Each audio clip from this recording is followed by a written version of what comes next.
Hello eighth class, welcome back on Saran classes.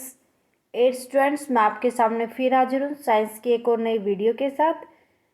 Science में हम discuss कर रहे थे chapter number 9, reproduction in animals. Student, previous classes में हमने सेक्सुअल रिप्रोडक्शन को हमने डिस्कस कर लिया था, जिसके अंदर हमने मेल रिप्रोडक्टिव ऑर्गन्स को पढ़ा था और फीमेल रिप्रोडक्टिव ऑर्गन्स को। होप आपने वो वीडियो देख ली होगी और अच्छे से समझ आ गई होगी। अगर आपने अभी तक वो वीडियो नहीं देखी तो फटाफट से प्लेलिस्ट में जाएं और देख लें। आज की क्लास में हम स्टार्ट करेंगे students reproduction in animals, fertilization. कि फर्टिलाइज किस तरीके से होता है, मीन्स जब फीमेल के एग्स और जो मेल के स्पर्म्स मिलते हैं तो दोनों जायगोट करते हैं, उनके अंदर फ्यूजन होता है। जो ये फ्यूजन ऑफ न्यूक्लियाई होता है ये फर्टिलाइजेशन कहलाता है। देखो इसके बारे में हम पढ़ते हैं। फर्टिलाइजेशन होता क्या है, सबसे पहले तो हम इसका मीनिंग देखते हैं। Firstly, reproduction in animal begin with the sperm fuse with an ovum. भाई फर्टिलाइजेशन होता कैसे है, मीन्स जो रिप्रोडक्शन होता है एनिमल्स के अंदर वो कहाँ से स्टार्ट होता है, जब मेल के स्पर्म फ्यूज करते हैं किसके साथ, फीमेल के ओवम के साथ। तो इस प्रोसेस को हम फर्टिलाइजेशन कहते हैं। The nuclei of the sperm and the egg combine together, means जो स्पर्म के न्यूक्ली है वो और जो एग है वो एक साथ हो जाते हैं and form a single nucleus. अब ये क्या करेंगे, एक सिंगल न्यूक्लियस फॉर्म कर देंगे इस तरीके से। As the result the zygote is form. इसका रिजल्ट क्या होगा, यहाँ पर जाइगोट फॉर्म होगा। Since the zygote is formed with the fusion of male and female gametes, the new individual possesses the characteristic of both the parent। भाई देखो zygote किस वजह से फॉर्म हुआ था, fusion of male and female gametes की वजह से। इस वजह से न्यू इंडिविजुअल बनेगा। जो न्यू इंडिविजुअल बनेगा उसके अंदर कैरेक्टरिस्टिक्स किसके आएंगे, मेल की भी और फीमेल की भी। इसीलिए हम कहते हैं कि जो हम होते हैं हम भी रिप्रोडक्शन मीन्स फर्टिलाइजेशन के द्वारा ही होते हैं। तो हमारे अंदर कुछ माँ बाप के गुण आते हैं, कुछ माँ के आते हैं, कुछ पापा के आते हैं। सो इस तरीके से फर्टिलाइजेशन होता है। देखो ये ओम होता है, यहाँ पर स्पर्म आते हैं। जो ये स्पर्म होते हैं बहुत ही ज़्यादा मात्रा में आते हैं, ये इस ओवन के साथ मिलते तो इसको फर्टिलाइजेशन कहते हैं। जब ये ओवम और जो ये स्पर्म है ये मिले हैं तो एक जाइगोट तैयार करेंगे। जो इनका फ्यूजन प्रोसेस हुई इनका न्यूक्ली की, तो वो क्या बना देंगे, एक जाइगोट बना देंगे, जिस वजह से न्यू इंडिविजुअल बनता है। ओके, सो इसके बाद हम बात करते हैं फर्टिलाइजेशन दो टाइप का हो सकता है। एक तो इंटरनल फर्टिलाइजेशन, एक है एक्सटर्नल फर्टिलाइजेशन।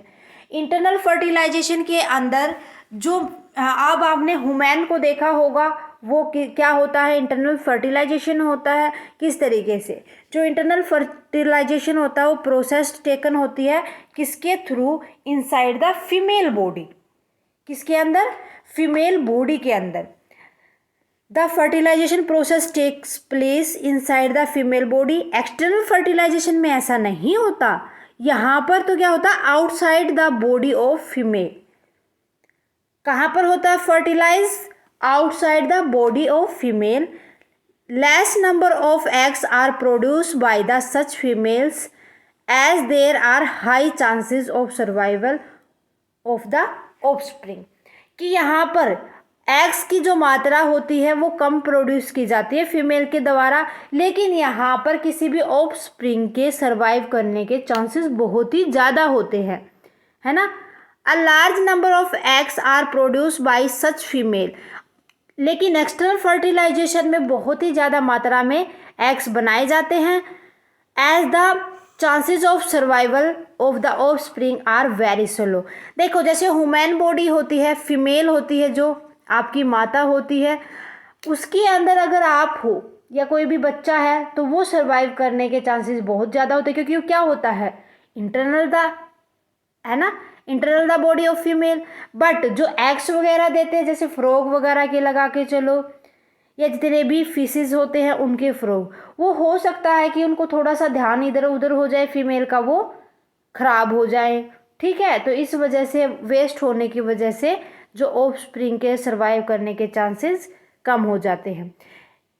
इंटरनल फर्टिलाइजेशन में आ जाता है काउज, जितने भी एनिमल्स होते हैं, ह्यूमन बींग्स होते हैं, या हैंस अंडरगो इंटरनल फर्टिलाइजेशन। जितने भी बर्ड्स होते हैं, बर्ड्स भी हैंस भी इसी के अंदर आ जाती है। ओके, यहाँ पर एक्सटर्नल फर्टिलाइजेशन में जितने भी एक्वाटिक एनिमल्स होते हैं like fishes and amphibians like frog undergoes external fertilization. क्या लिख देंगे हम यहाँ पर? External fertilization. ठीक है, क्लियर है? देखो इनके बारे में अच्छे से हम और देख लेते हैं। External fertilization in frog and toads कैसे होगा? The frog and toads reproduce by the laying egg in slow stream और पोन्ड्स। भाई जो फ्रॉग होते हैं या टोड्स होते हैं वो कहाँ पर अपने एग्स को ले डाउन करते हैं? या तो स्ट्रीम के अंदर या फिर वो पोन्ड्स के अंदर। स्ट्रीम क्या होता है? स्लो स्ट्रीम, जो धीरे धीरे पानी चलता है उसके अंदर। द फीमेल फ्रॉग फर्स्ट ले 100 of egg together in the water. जो फीमेल फ्रॉग होते हैं बहुत ही ज़्यादा मात्रा में वाटर के अंदर एग्स ले डाउन कर देती है। These eggs are not covered with very hard cell inside there is a jelly like substance that guard them all and hold them together. भाई जो सेल होती है वो यहाँ पर हार्ड नहीं होती, जेली टाइप होती है। ओके, जो पूरे का पूरा जो उसके अंदर जो सब्सटेंस होता है उसको होल्ड अप करके चलती है। As the female frog lay their eggs and the male frog deposit the sperm over them.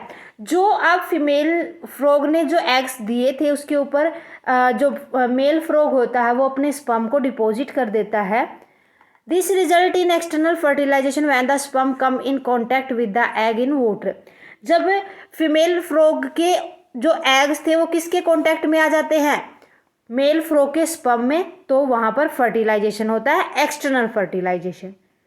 Okay, though the eggs are large in numbers only a few them manage to survive. देखो 100 of eggs जो frog थी, female frog थी, उसने ले किए थे, उनमें से कुछ एग ऐसे होते हैं जो मेल फ्रॉग के कॉन्टैक्ट में आते हैं और वो फर्टिलाइज करते हैं। There are several factors which may hinder the fertilization process, such as exposing to water movement, rainfall, winds and other animals. यहाँ पर जो फर्टिलाइजेशन प्रोसेस होती है उसके लिए बांधा क्या क्या डाल सकते हैं? मान लो कि वाटर की मूवमेंट ज़्यादा होने लग जाए, या बारिश आने लग जाए, या तेज़ हवाएं चले, या कोई भी अनदर जो एनिमल होता है उनको डिस्ट्रॉय कर दे। ये चांसेस बहुत ज़्यादा होते हैं एक्सटर्नल फर्टिलाइजेशन में। ओके, इसके बाद हम बात करते हैं internal fertilization. So internal fertilization in hen reproduce by laying egg. कैसे रिप्रोडक्शन करते हैं हैन? एग्स के द्वारा। After the formation of the zygote it kept on dividing itself and them travel through the oviduct. जब hen के अंदर क्या होता है, जाइगोट तक पहुंच जाते हैं तो वो अपने आप को डिवाइड कर लेते हैं। डिवाइड करने के बाद वो ट्रेवल करके कहाँ तक जाते हैं? Oviduct of female hen. So in this process different layer are formed over the egg and then turn into a hard shell and cover of the egg। तो इस प्रोसेस के अंदर जो अलग अलग लेयर बन जाती है किसके ऊपर? एग के ऊपर, और वो किस शेप की होती है? हार्ड सेल हो जाती है जो पूरे एग को कवर अप करके चलती है। When this hard cell is formed the hen laying the egg। अब जो ये हार्ड सेल होती है ये जब हैन ने एग्स दिए थे उसी टाइम पर ये बनना स्टार्ट हो जाती है। Then it had almost 3 week for the embryo to develop into a chick. जो एम्ब्रॉय था उसको लगभग चिक बनने में कितना टाइम लगता है? 3 वीक्स का टाइम लगता है। ये आपको याद करके चलना है। Okay, in this time period the hen often sit over the egg to provide it with warmth. भाई जो ये 3 वीक्स का टाइम होता है, इस टाइम पर जो हैन होती है वो अपने एग्स के ऊपर बैठ जाती है, सिट डाउन कर लेती है, ताकि उन एग्स को वार्मथ मिल सके, गर्मी मिल सके, जिस वजह से वो किसके अंदर डेवलप हो सके? इजीली चिक के अंदर डेवलप हो सके। ओके, सो ये प्रोसेस होती है हैंस के अंदर रिप्रोडक्शन की, जिसको हम इंटरनल फर्टिलाइजेशन कहते हैं। ओके, सो ये था हमारा टॉपिक फर्टिलाइजेशन। होप आपको अच्छे से समझ आ गया होगा स्टूडेंट। आज के लिए बस इतना ही, मिलते हैं नेक्स्ट क्लास में विद नेक्स्ट टॉपिक। आज की क्लास कैसी लगी प्लीज़ मुझे कमेंट करके बताएं।